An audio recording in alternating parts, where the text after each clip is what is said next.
Love you guys. Great to have you guys here with me, and also you guys that are in a small group somewhere, wherever you are. We are praying for you. We're having such a great time going through Model Man with you, and we've finished the character part. We're on consistency, and we dealt with pace and discipline last week. Today I want to move to something a little more critical for you, and that's purpose.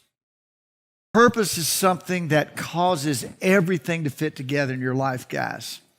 And it was flying 35,000 feet in a Delta jet, and I pick up the flight magazine. I'm thumbing through it, bored, of course, and I came upon an article that just riveted my attention.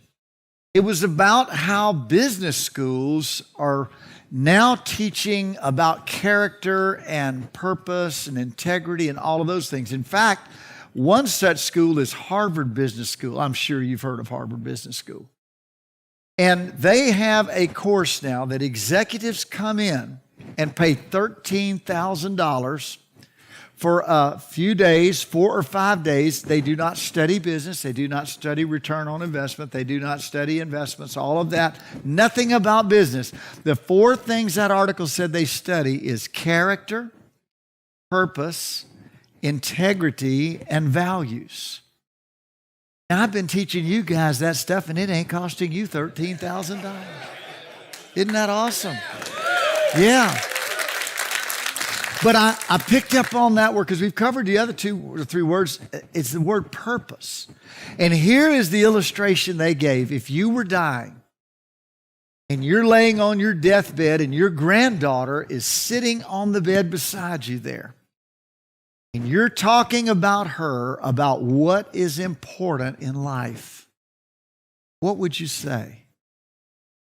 Sweetheart, this is what's important in life. And in the Harvard Business course, they give everybody a whole night to think about that question. They come back as a small group the next day and they tell, this is what I would tell my granddaughter on my death day. See, now that is important. Because you always go to the end of life and work your way back. Now that my dad is 95, lives with me, I've seen the end of life, and I'm 61, just made 61, so I see these next 35 years, and I'm seeing the importance of purpose. You cannot live a random life. Now, purpose is about priorities. It's about finding your mission and remaining focused on it. And a lot of guys don't talk about this kind of stuff. They say, well, I live day to day. I paid my house payment. I mean, what else can I ask for? But it's not about that. It's not about what you're doing. It's about why are you doing it.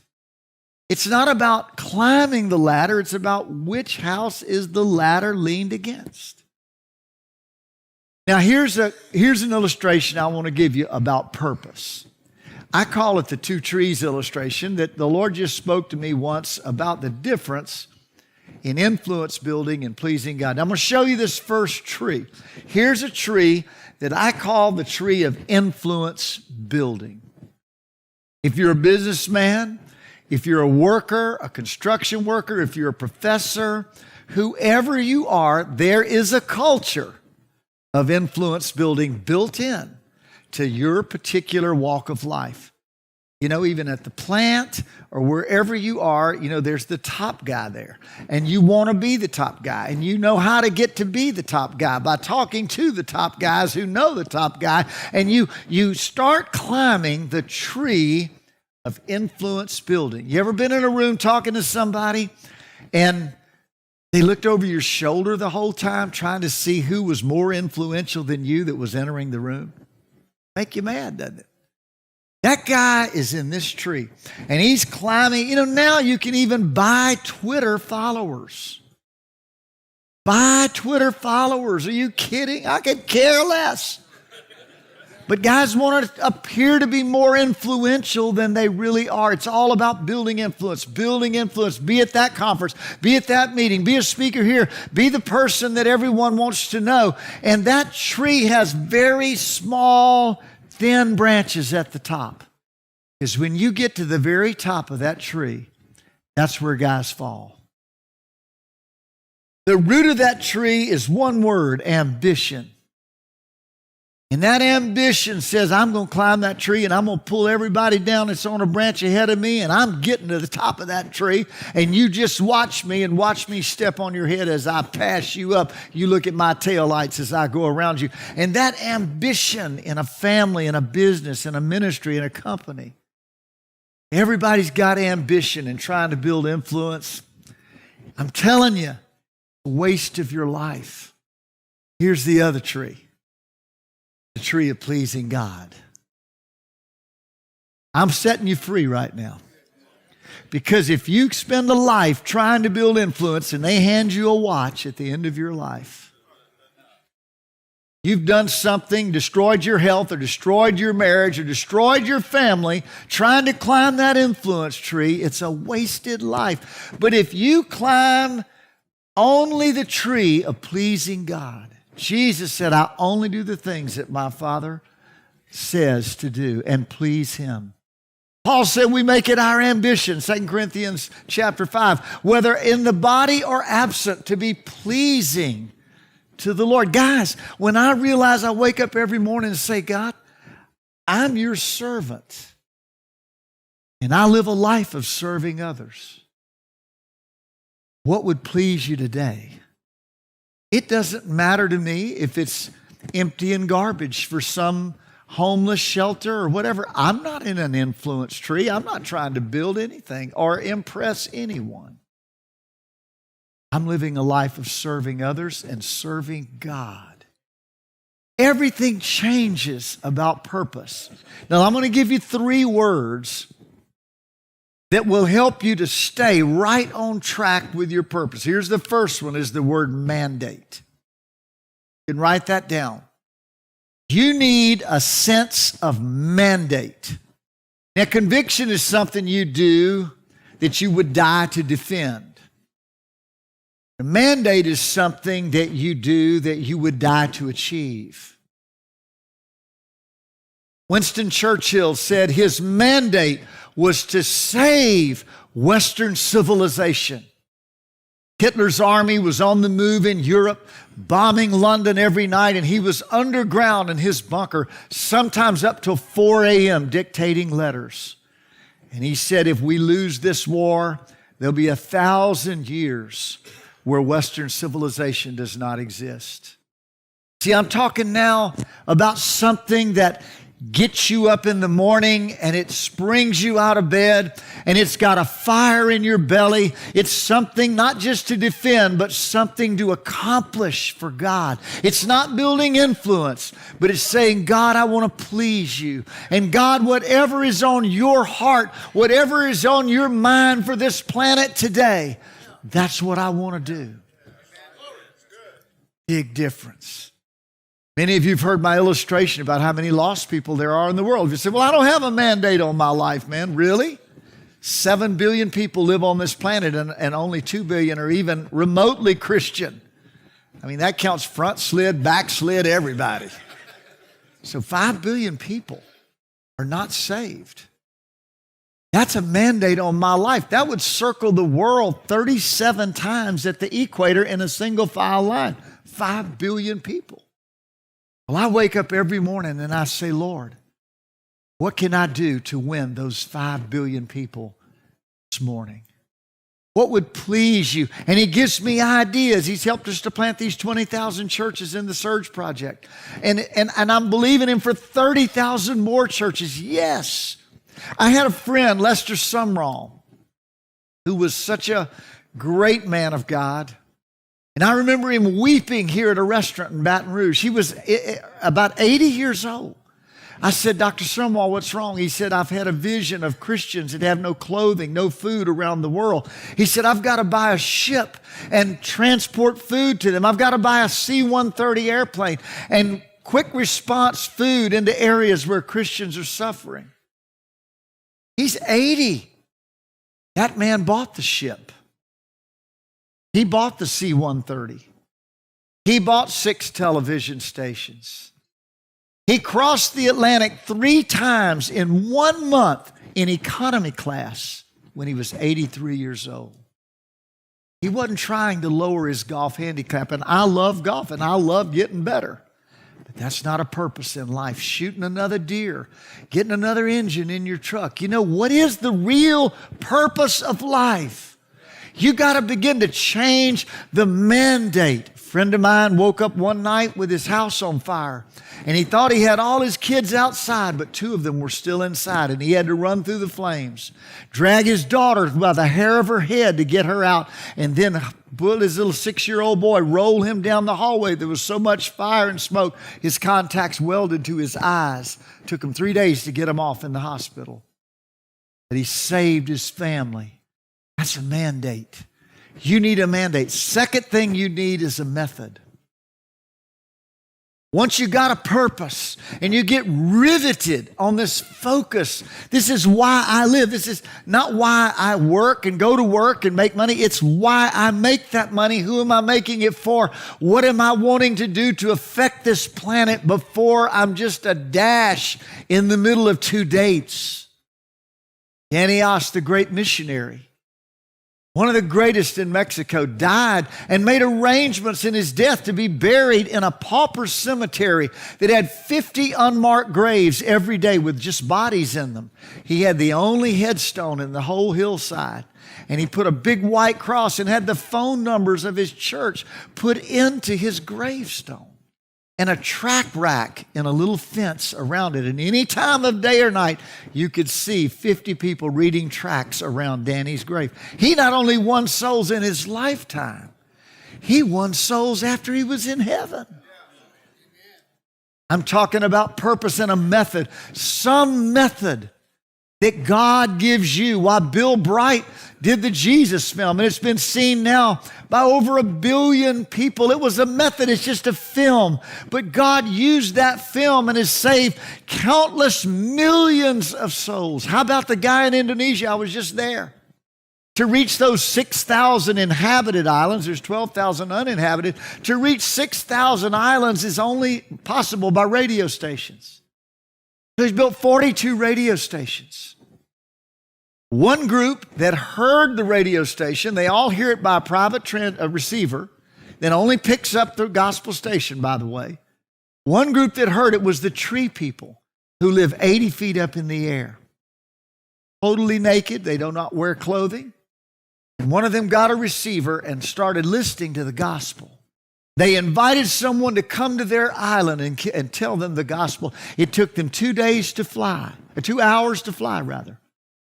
They had to take a car 12 hours, take a boat 6 hours, take a motorcycle 5 hours, and then walk 5 hours to get to the first tree.